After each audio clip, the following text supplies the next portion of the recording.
between local powers has led to interventions in Afghanistan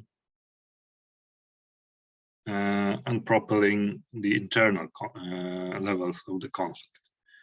There was also the global dimension, which could be perceived as part of US-China rivalry, rivalry between the West and the Muslim world, even an extension of conflict between Iran and Israel. And maybe also the US attempts to isolate China, because if you look at the map, then you will be able to see that China is surrounded by various Pacific countries who are either allied or might be allied with the US, such as Japan, South Korea, Taiwan, the Philippines. But Afghanistan was only such country which was land-based. So from the Chinese perspective, the first of these blocks limiting Chinese expansion has been removed. We'll pass on to this in a moment as we discuss relations between Afghanistan and its particular neighbors. And so returning to the presentation,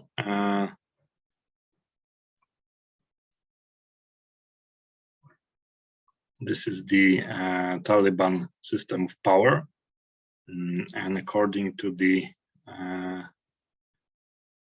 Taliban leader himself, the system is perfect. And on top of this system, there's the Amir. He's the Amir al-Mu'minin, so he's not just the Amir of Afghans, but he's the Amir of all the Muslims, all the Muslim community. The Heibatullah Akhundzada. He doesn't show himself in public. Only one photograph of him is available, which is about 30 or 20 years old. So right now he's about 70. And the next tier is the Rahbari Shura, which is the High Council, counting about 30 members, which is chaired by the Amir.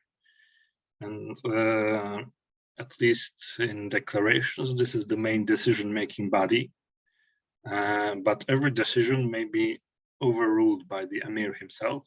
And most likely it was so in case of the women's education. There was some internal conflict and debates among the Taliban on this matter, and supposedly the decision was positive to resume the women's education, yet that was subsequently overruled by Akhundzada. And so for now, we don't have any legal women's education on higher levels in Afghanistan. The main executive structure is the central government, headed by Hassan Akhund. Multiple government members are also members of the Shura. There isn't as much power in the government as it might seem, as it's, as I mentioned, most power lies within the Shura itself. And from our point of view, there's very little transparency surrounding the decision-making process. It's not open to the public. Such bodies in Afghan society are formed through cooptation rather than any election. And that way continuity is maintained, and promotion is based on merit and recognition of someone's personal experience and judged suitability of the person to participate in decision making. On the very local tribal level, this corresponds to appointing tribal elders. So we have a similar similar mechanism here, but on the central level. Of course, the Taliban are not a monolith. There's at least three main factions, as we can see here. On top, I have placed the so-called Kandahar faction, led by Akhundzada himself, and current leader of the Haqqani clan, Sirajuddin Haqqani, formerly the Minister of Interior. So these two are currently the most powerful men in Afghanistan, wielding real power. This is the most radical of the factions, based mostly on that combines religious radicalism impersonated by Akhundzada and radical militant attitude represented by Haqqani. Interestingly, the Haqqanis, or namely Jalaluddin Haqqani, the father of Sirajuddin, cooperated with the CIA during the Soviet invasion, but later they decided to switch sides. Another faction is represented by Mullah Yaqub, son of the former and first leader Mullah Omar.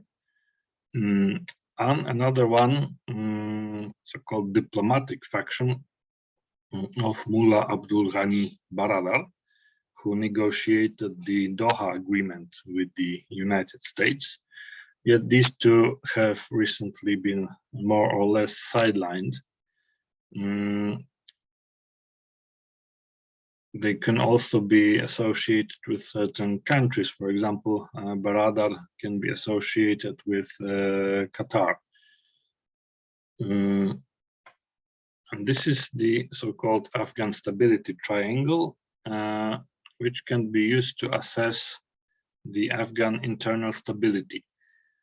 So usually conflicts always arise from disagreements between the central government and either Muslim clergy or local tribal leaders. And that led to various uprisings, like deposing the King Amanullah in 1929, civil war against the Najibullah regime, or against communists, or recently the Taliban insurgency. And there's never been armed conflict between the clergy and local leaders. This doesn't work that way.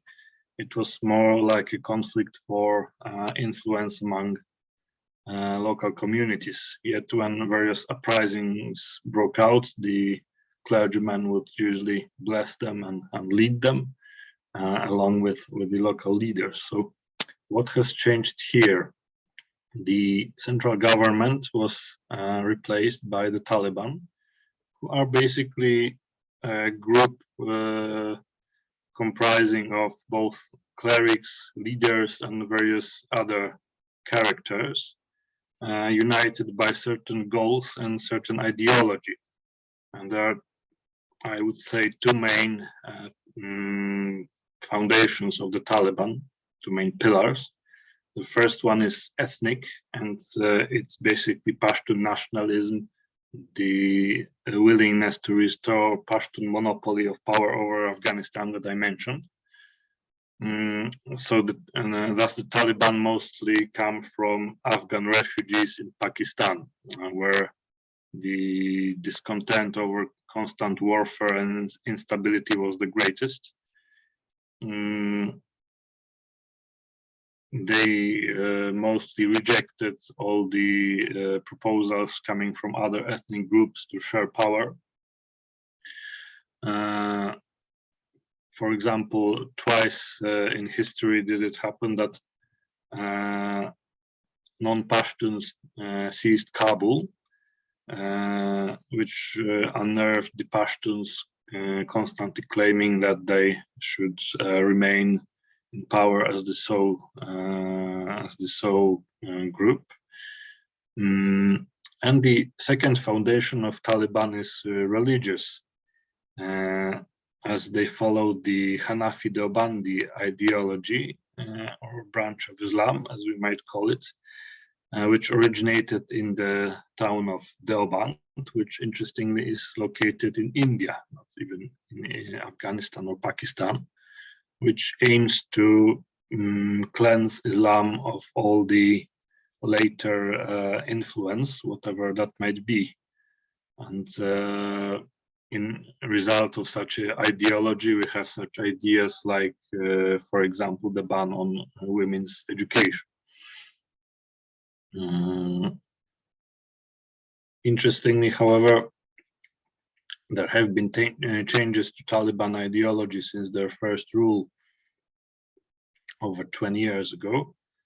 For example, back then they conducted various atrocities against the Shia Hazaras, but here they changed their position and switched to protecting them. So as we can see, certain changes are possible, but this is always a pragmatic decision made by the leadership. The distinction between clerics and leaders is very, very fluent. Often clerics became military commanders. The leader of one of the factions is Mullah Baradar, so he's a cleric. Hibatullah Akhundzada also is a Mullah Yaqub. So clerics have a way more than prominent role among the Taliban. So now we may pass to discussing relations between the Taliban and various neighbors of Afghanistan. And after a close look, we may come to a conclusion that there have been changes, but not as many expected. Let's maybe start with Pakistan, the most important neighbor with most turbulent relations. Right after the takeover of Kabul, the head of Pakistani military intelligence visited Kabul in order to broker a sort of agreement. For decades, Pakistan has been aiming to install a friendly government in Kabul, which would strengthen the country's stance against the arch-enemy India. Even in the 80s, there were various theories that, for example, Pakistan might befriend Afghanistan, Central Asia, Iran, and even Turkey, and such bloc might be a counterbalance to India. This was, of course, impossible to implement, but it doesn't mean that there haven't been any attempts. ISI, the Pakistan's military intelligence, was the main ally of the Taliban, even in 1994, when they were officially created, with very extensive assistance from that service. The first Taliban takeover was possible thanks to Pakistan and ISI support, and it wasn't any different this time. Only the visit of the ISI chief in Kabul ended in failure. All the Pakistan's attempts of gaining control over Taliban and various other Afghan factions always ended in failure, and it ended in failure once more. Almost immediately, the Taliban released from prisons the members of the Tehrik-e-Taliban Pakistan, organization of Pakistani Taliban fighting against the Pakistani government. The Taliban said that the Tehrik-e-Taliban is the Pakistani internal issue. Of course, this was a gesture to demonstrate both independence and willingness to decisively oppose any Pakistani attempts of interference. The conflict between the two countries has been on for decades, as Afghanistan does not recognize the official state border. because, as I mentioned, more Pashtuns live on the Pakistani side, and the idea of so-called Pashtunistan, an independent Pashtun tribal state, remains alive among the tribes of the border, who even claim that they don't notice it as they during their lives in the tribal areas. And until this is settled, which doesn't seem to have any prospects for any positive conclusion, then there will be tension between the two countries. Of course, after the Taliban released their Pakistani companions from prisons, the number of attacks against the Pakistani military and border guards grew immediately.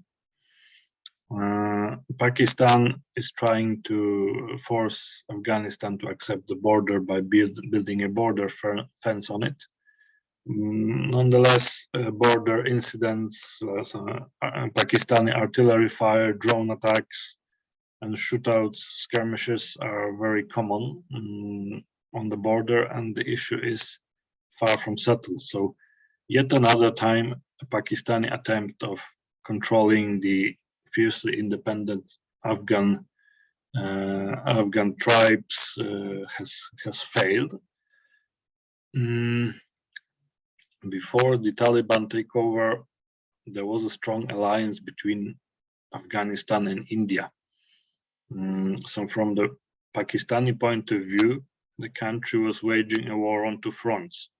And according to the doctrine of war on two fronts, the weaker front should be attacked, while the stronger front should be defended. So that's why Pakistan supported Taliban against the Republican government of Afghanistan, which I'm of the opinion that such close relation with India wasn't profitable for the country, because as a much weaker side, Afghanistan took all the burden of the Pakistani interventions. Of course, the foreign policy of Pakistan is mostly run by military men, so hence such a military way of thinking, that Afghanistan might become a so-called strategic depth for Pakistan in case of some full-scale military conflict with India. Surprisingly, first it appeared that the main loss, the most negative consequences of the Taliban takeover fell onto India, because India has always staunchly opposed any fundamentalist groups in the area, as they organized such attacks as the Mumbai hotel attack and various other terrorist actions. Of course, for a number of years, we've also had the Kashmir insurgency supported by Pakistan. So no surprise that India has been a staunch opponent of Islamic fundamentalism. But after the Pakistani Taliban deal failed, the situation turned out not to be all that negative for India, because as opposed to Pakistani Taliban, the Afghan Taliban hardly have any major ambitions of expanding in the region. At least at least they are not a direct threat to India.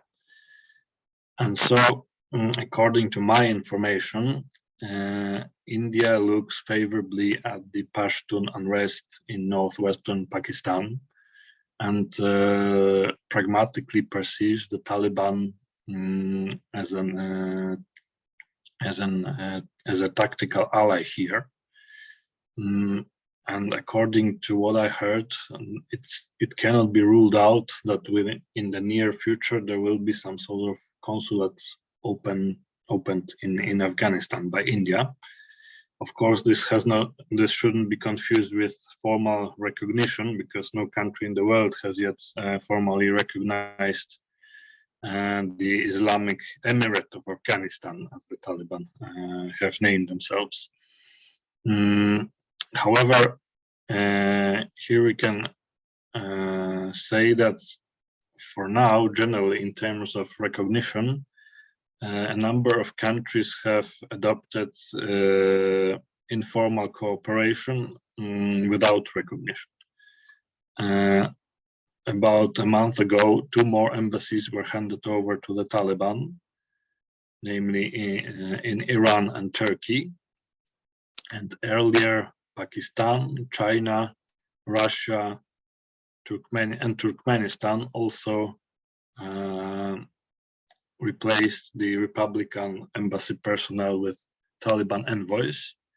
The first country to do so a lot earlier was Qatar, where the negotiations took place.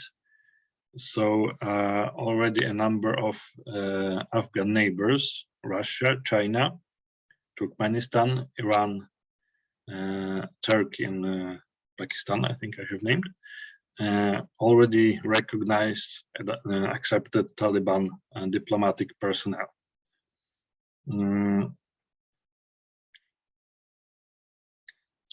The relations between Afghanistan and Iran have always been complex. Iran is predominantly Shia, so that immediately creates a field of conflict, just like between Iran and Saudi Arabia, because Taliban are, of course, Sunni. So accepting Taliban personnel at the embassy should be perceived as purely pragmatic by Iran. Iran maintains extensive trade relations with Western Afghan provinces. Also, the Helmand River regulation requires cooperation between both of the countries. But from Iranian perspective, Afghanistan currently is mostly a source of problems, namely mass migration and smuggling of drugs. So in order to resolve these issues, a formal diplomatic channel has been opened. But here as well, there have been border skirmishes, shootings. Recently, some Iranian border guard was temporarily detained by the Taliban. So the relations are far from settled.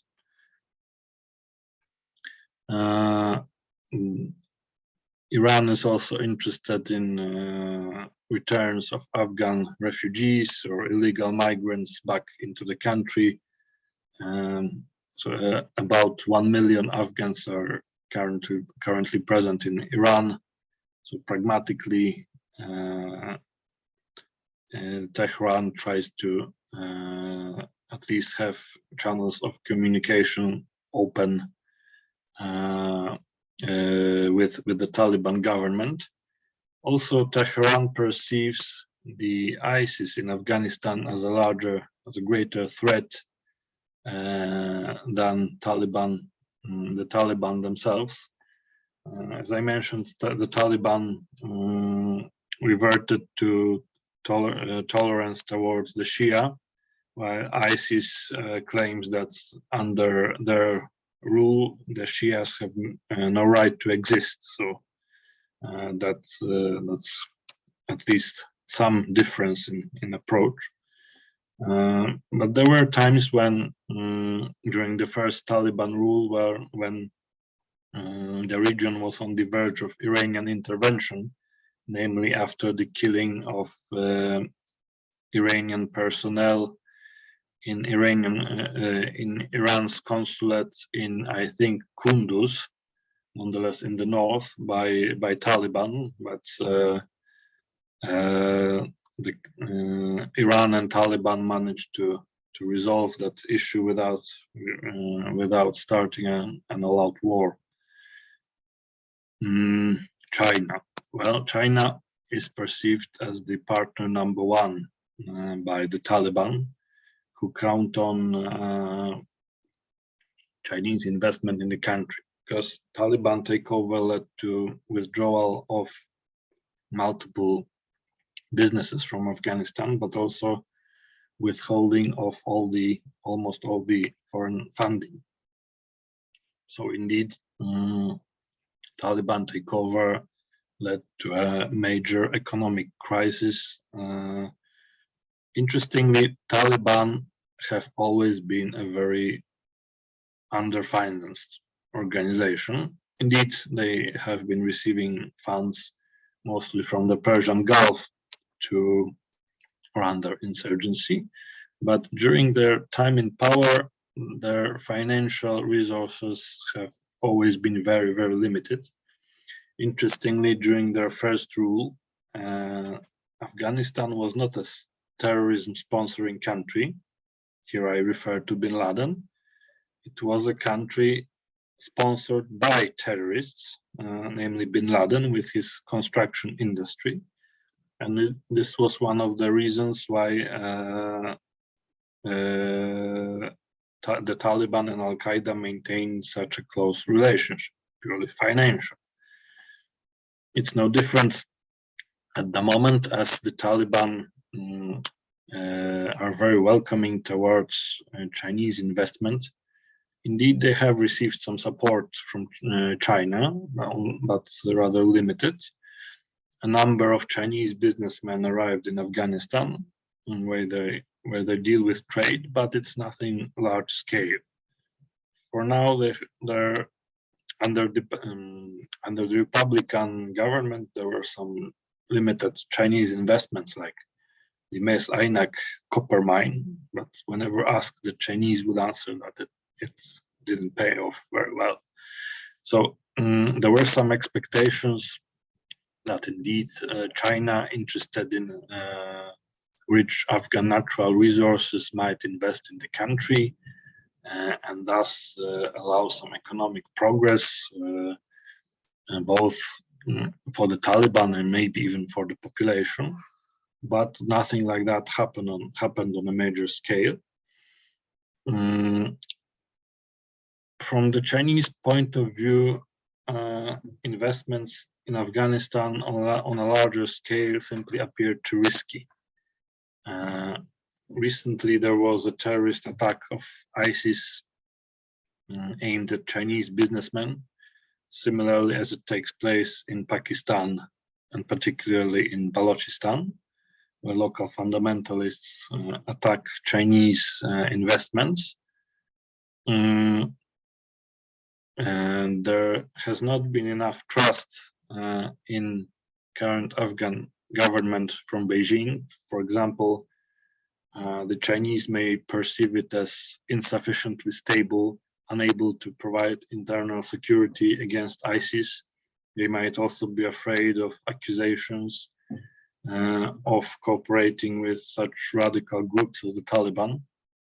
And there's yet another major issue that has not been resolved, mainly harboring of various local Islamist groups by the Taliban. There are about 20 of them, the most prominent being, of course, Al-Qaeda, as proven by the killing of Ayman al-Zawahiri by the Americans in Kabul in August last year. He was killed in a house belonging to a close associate of Haqqani. But there are also other organizations, such as the East Turkestan Islamic Movement, that operates in the Chinese province of Xinjiang. Also the Islamic Movement of Uzbekistan, and the aforementioned Pakistani Taliban. There are also other groups that aren't as close to the Taliban, like the Baloch separatists, For now, they may be at odds, but in the future this might possibly change. So all this risk and the unresolved issues have prevented the Chinese from major involvement in the country, and it should also be assessed that the Taliban would not allow a monopoly of a Chinese investment monopoly in the country, because the foreign politics of Afghanistan has always been either neutral or trying to balance influence. For example, during the monarchy, the country in terms of investment was divided between the north and the south. The north was an informal zone of influence of the Soviets, while the south belonged to the Americans. For instance, in the north, the Soviets built the Salang Tunnel, connecting Kabul with the north, while in the south, the Americans built the Kandahar airport. And I believe currently the Taliban stance would be no different. This opens some possibility of speculations that perhaps if the Chinese invested eventually in Afghanistan, then perhaps the Taliban might look for investment from the Gulf or maybe even from the West. For now, however, too little has happened, and these will have to remain speculations for now. When it comes to relations with Russians, Russia also accepted Taliban personnel. Taliban delegation was also present at the relatively recent Petersburg Economic Forum, hosted by President Putin. Interestingly, Russia still regards Taliban as a terrorist organization, but looks like this wasn't much of an obstacle for such relations. Russian treatment of the conflict was always instrumental. Russians supported both the Taliban and the central government because they were interested in the war to last possibly long, because it was a problem for NATO. Along with the Chinese, the Russians also wanted the NATO to lose in Afghanistan and leave Asia, so that Afghanistan would be open to Asian influence. Interestingly, Russia is also the only country that could provide security for Central Asian countries in case of Taliban intentions to spread their radical Islamism there. But because of the war, the influence has weakened, and within the last decade, the Chinese influence in this region has also grown.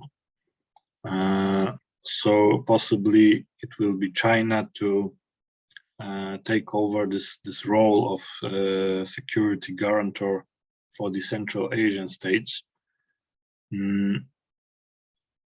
The relations, for example, with Tajikistan remain difficult, as Tajikistan provided some limited support to Tajik anti-Taliban resistance. Uzbekistan is not a party to the International Convention on the Status of Refugees because of their border with Afghanistan, as Afghan refugees have traditionally been passing through the region.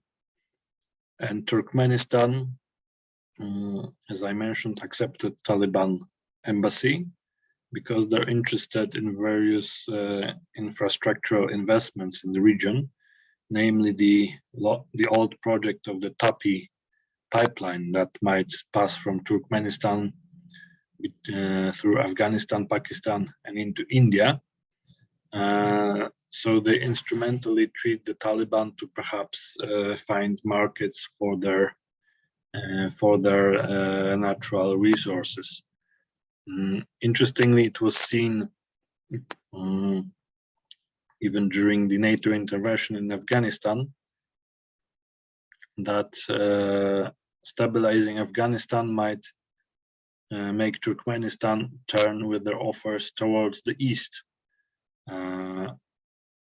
after the route is unblocked.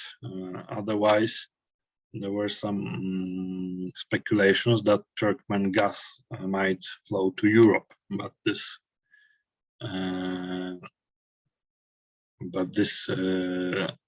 the Taliban takeover and relative stability again turned their attention to the east.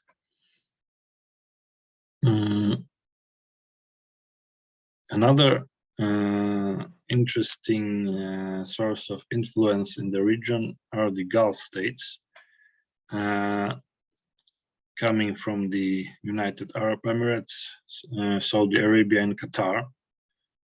Saudi Arabia and the UAE are interested in various religious enterprises in the region, as during the war against the Soviets, these countries, particularly the Saudis, used to send militants to Afghan-Pakistan borderlands, and that led to a certain presence of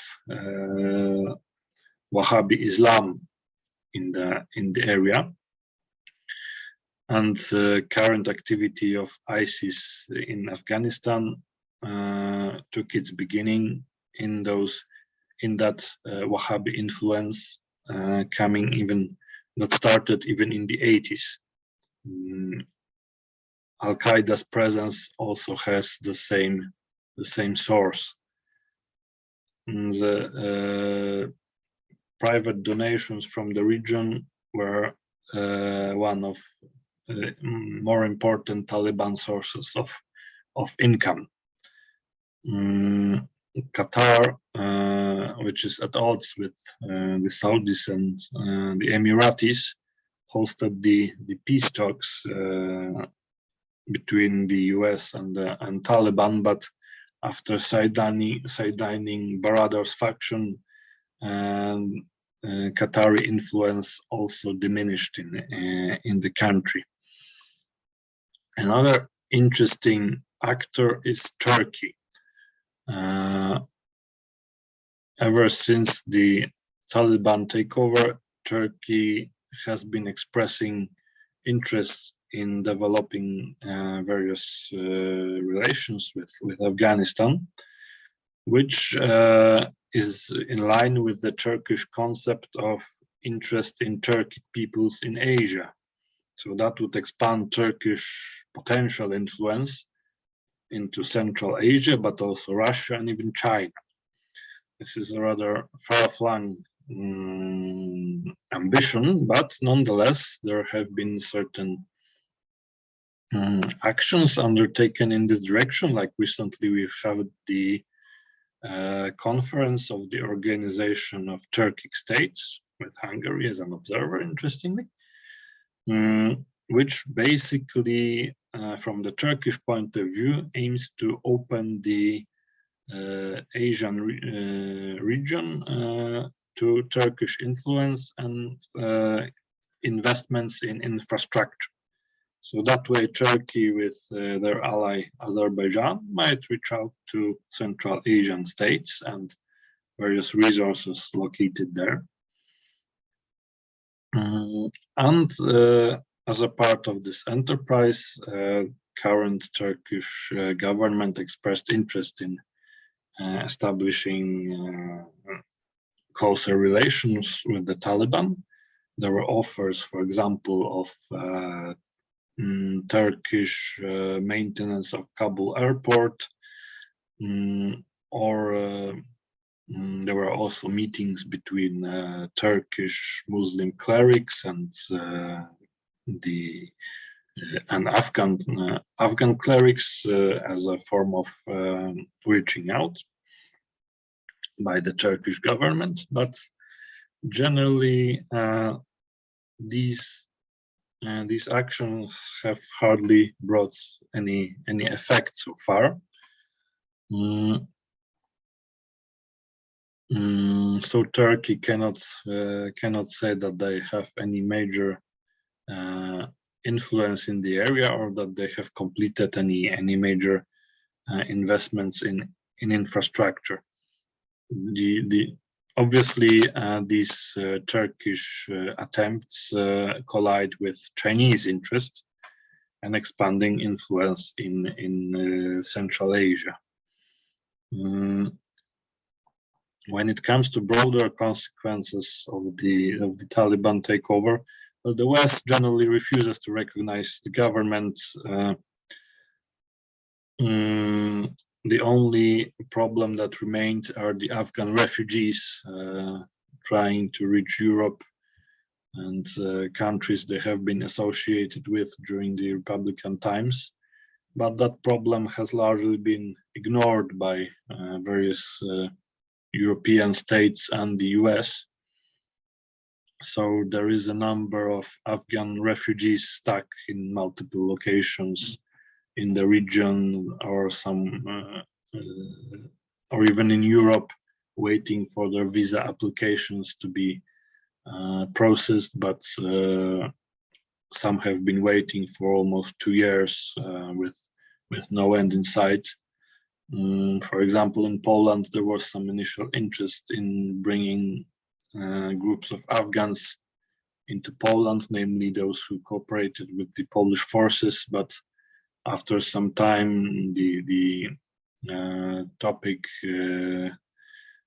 was sidelined because there came the problems with Belarusian facilitation of migration, then the influx of Ukrainian refugees, and currently there's little interest in helping the loyal Afghans.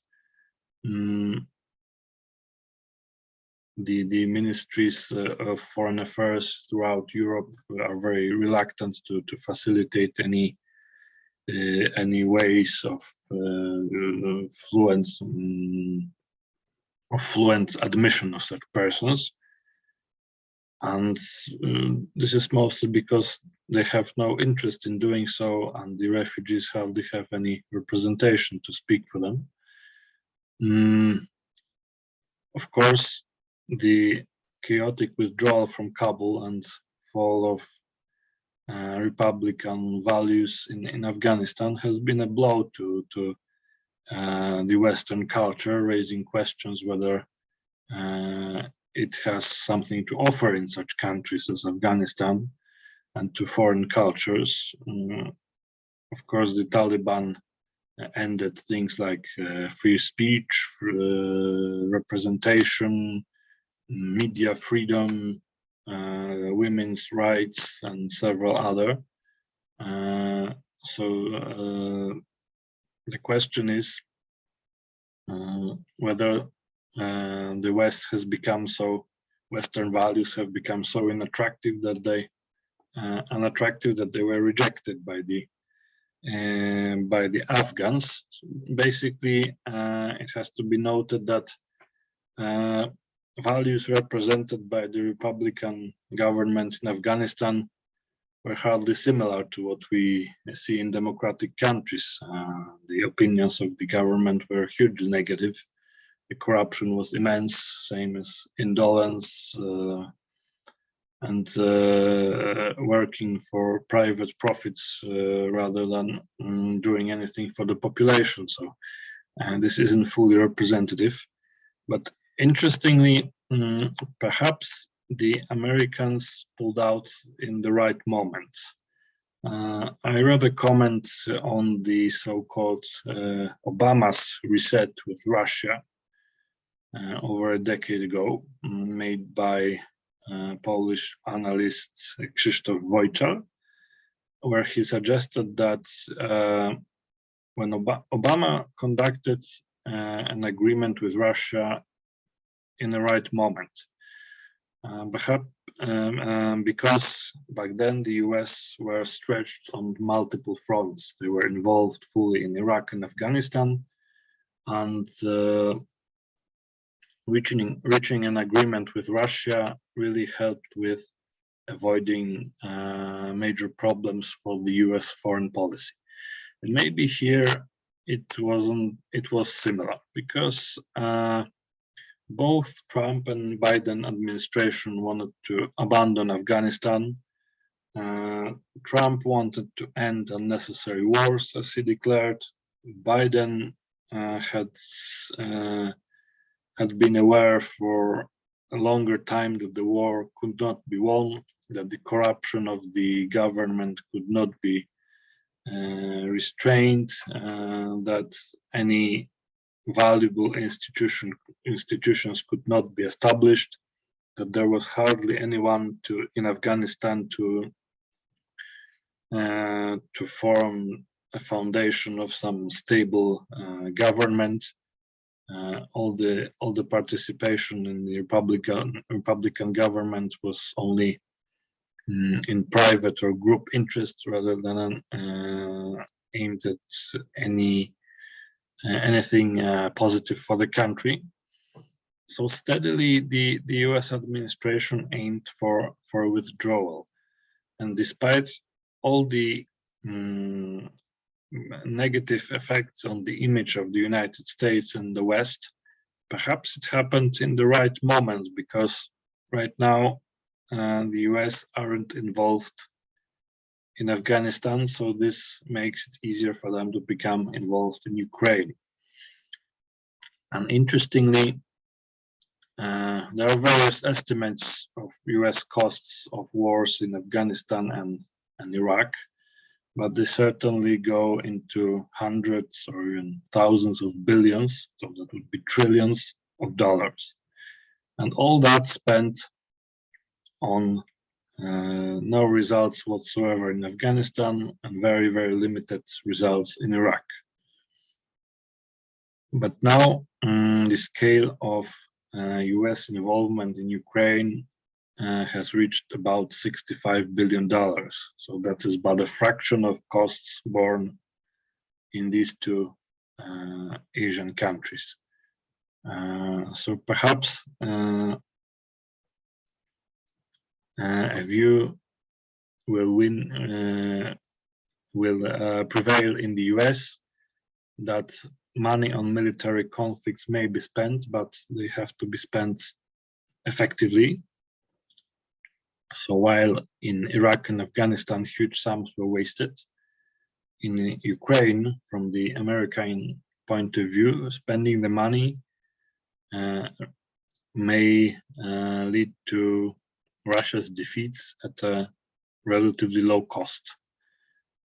So that's the difference between US financial and military involvement in Afghanistan, Iraq, and now in Ukraine. So what is the future of the Taliban? Well, making predictions in this region, because of the very complex relations, is of course very difficult. But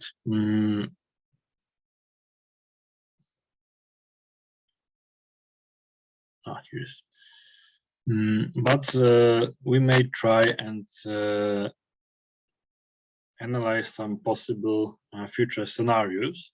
So here I have listed the stability and instability factors of the Taliban government, which could be used to analyze the possible future of the government.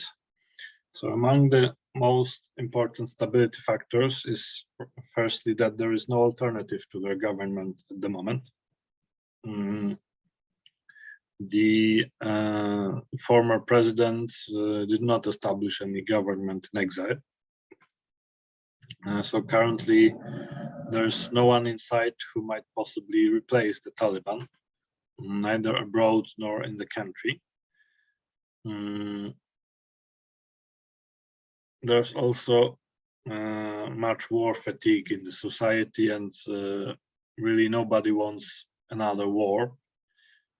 There is a limited insurgency against the Taliban from the Panjshir Tajiks, the most anti-Taliban faction of the country, but it's not a threat to stability of the regime.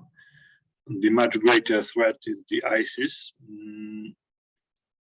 which is an organization based on Arab ideology rather than Pashtun, and also comes from another branch of Islamic culture. Hence the clashes and enmity between the Taliban and ISIS currently in Afghanistan. ISIS targets the Taliban mostly in cities where their cells were located, but while they cause partial instability and threat to investment in Afghanistan, I don't think they are an existential threat to the Taliban regime at the moment. Another factor, for now, the Taliban have been able to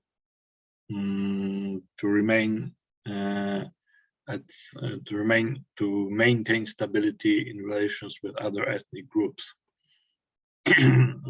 So basically, there's no armed resistance towards the Taliban. The Taliban also tried to end some local tribal feuds and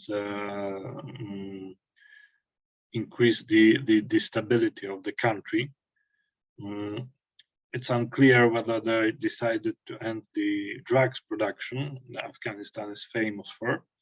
According to information locally available in Kandahar and Helmand, the last year's harvest was supposed to be the last ever. The harvest was supposed to be sold and drug trading was supposed to end, but the drug cartels remained strong, drug markets remained open, and for now it's unknown how it's going to end.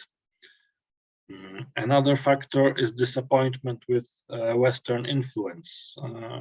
As I mentioned, it's mostly associated with various crimes of the central government, so hardly anybody now in the country wants a return to Republican system, and most of those who did had to emigrate.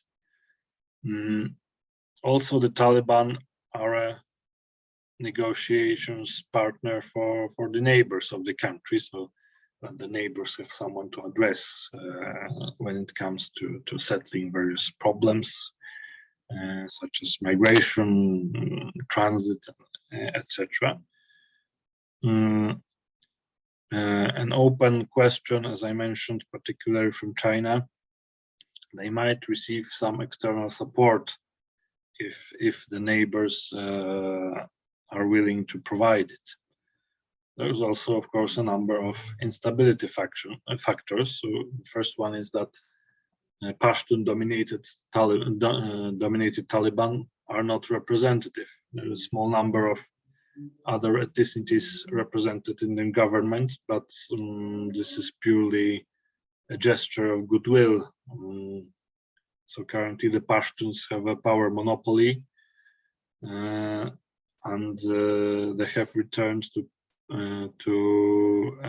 sidelining the Persian affiliated cultures such as Tajiks and the Hazaras or Turkic Uzbeks. Another factor is that they're quite unpredictable.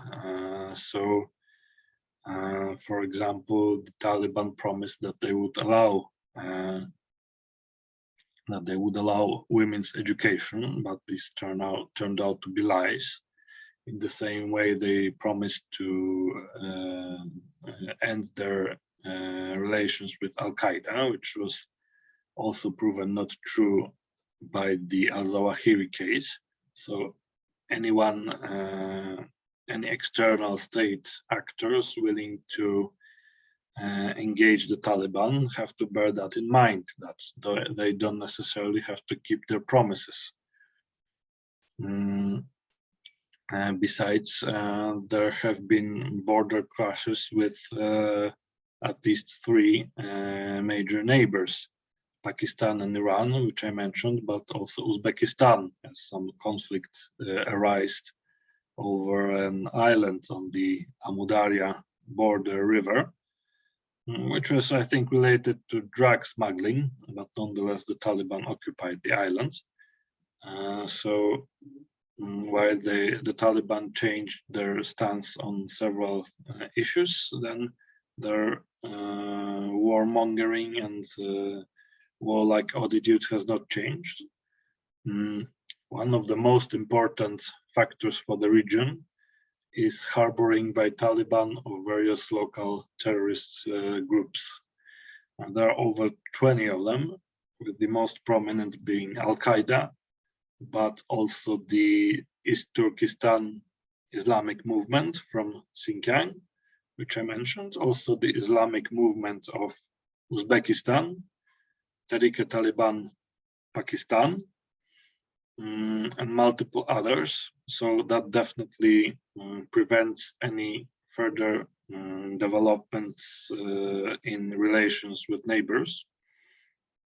That way the Taliban may keep some assets in relations with neighbors. They may always say that they will stop restraining these groups, so they treat it as an argument at various discussions. On the other side, they may always say that they have control over them, and it's up to their goodwill that these groups don't remain active. So until these issues aren't resolved, I don't think there will be any major progress at relations with the neighbors. And also the mentioned internal divisions that are within the Taliban, which are of course an extension of various clan enmities, rivalry between various Pashtun groups or groups of tribes that have been on for literally centuries. And further are the possible scenarios for Afghanistan. Of course, the list isn't closed. As I mentioned, making predictions in that region is very hard. So the most likely scenarios are that firstly, the status quo will continue. So there won't be formal recognition. There will be some limited interaction with the neighbors, with some occasional security incidents, maybe by the Taliban themselves or the organizations that they harbor. In the nearest future, I think this is the most likely scenario. Another possible scenario is that Afghanistan might join the China-Pakistan alliance, mostly because the Chinese are interested in Afghan natural resources. But for the reasons I mentioned, this isn't easy, and it would also require Beijing to negotiate between Afghanistan and Pakistan to resolve their issues, which I think would be much harder than the recent success at reconciling Iran and Saudi Arabia after negotiations in Beijing. Also, as I mentioned, the Afghans themselves wouldn't be willing to accept such Chinese monopoly and extensive influence. And the negative scenario is that Afghanistan will again become a source of instability and security threats in the region. The first such signal was the situation in the Badakhshan region. Badakhshan is divided between Afghanistan and Pakistan. It forms the northeastern province of Afghanistan, but the northern part, the Nagorno-Badakhshan, belongs to Tajikistan. And recently there has been some unrest. The region has always resisted control from the capital, but the recent unrest led to speculation that these may be attempts by the Taliban to make the Nagorno-Badakhshan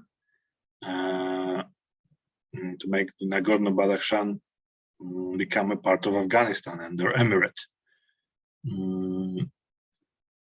For now, however, there haven't been any outright such attempts. Yet in the future, they cannot be completely ruled out. And there are also less likely scenarios like that. For example, that Chinese might eventually invest in the country, and some Western influence might return as a counterbalance to this. But that, I think, as well as the next point, would require certain generational change at the Taliban leadership, because these are rather aged people, and I think with rather well-rooted categories, and there should be some change here for such change of approach to take place. And another scenario would be the gradual either liberalization or maybe further radicalization of the Taliban regime, but that, as I mentioned, would require a change of leadership. And further reading on the topic, if you're interested, a short list of books, the most interesting, in my opinion, being Thompson's Wars of Afghanistan. But we are yet to see such books written after the fall of the Republican government. So thank you for your attention. Thank you very much. Thank you very much thank you very much indeed for this very interesting, inspiring presentation. We got not only a lot of information, but food for thought about Afghanistan and the geopolitical situation in South Asia and Central Asia, not speaking about China. Now we have still 10 minutes. Can I ask for questions, please?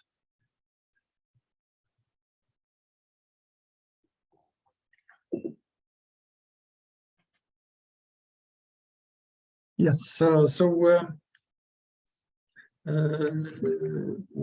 if we don't have questions so far, maybe I can ask you one question, because the humanitarian assistance from the European Union and the relations of the European Union countries with Afghanistan, it's something which is not in the mainstream of neither academic or nor journalistic. Is the position of Qatar still as strong as before, as a middleman or as a middle country between European Union and Afghanistan?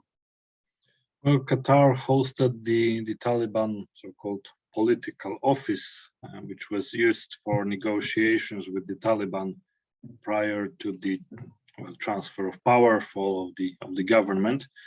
But as I mentioned, sidelining of the so-called diplomatic faction of the Taliban also led to a decline in Qatari influence. Mm-hmm. But nonetheless, Qatar still serves a role, still indeed could serve the role of the middleman between the West, and mostly the Americans, and the Taliban. Also, there were negotiations between the Americans and the Taliban in Qatar a few months ago, only I forgot what the topic was, I admit. I think this was some attempt of normalization. I admit that I forgot the topic of the talks, but that I think happened before the Zawahiri case. So, of course, that killing led to another decline in the relations. Right. So the scenarios also which you presented also interesting, but you put as the last scenario, I mean, something which is quite intriguing. I mean, between radicalization and liberalization. I mean, is it really 50-50 option and somewhere in between? Well, it's not easy to predict which way it's going to go, but Taliban is based on conservatism. So this is less likely scenario because I'd rather expect the regime to maintain the current order. As the Amir himself said, the system is perfect, so why change something perfect? Perhaps we could observe something similar to Saudi Arabia, which waived certain bans like banning women from driving cars and similar. But nonetheless, Saudi Arabia still remains very far from Western democracies in this field. So we may see some similar actions like that among the Taliban in some future. But at the same time, there could be events that could cause further radicalization, maybe some local conflict that always a conflict formed the Taliban, so another conflict could form them as an even more radical group. Yes, thank you. Thank you very much. Thank you. Thank you very much. Do you have any other question by chat? You can use chat if you. Okay. So thank you very much indeed for your presentation. If I may ask you on behalf of all of us, if you could share this presentation with me, and I will just put it on the special platform, campus platform, University of Warsaw, and the recording will be available from this lecture as well. So thank you very much, and looking forward to have you next academic year, and we'll see how the situation in Afghanistan and in the region will develop, and how the superpowers like China, India, or United States will behave. Thank you very much. Thank you very much, Mr. Ambassador. Also, thank you. Thank all the participants. I hope that it's been useful for you, and I will of course make the presentation available. Thank you. Thank you very much. Thank you. Thank you. Goodbye. Thank you. Goodbye.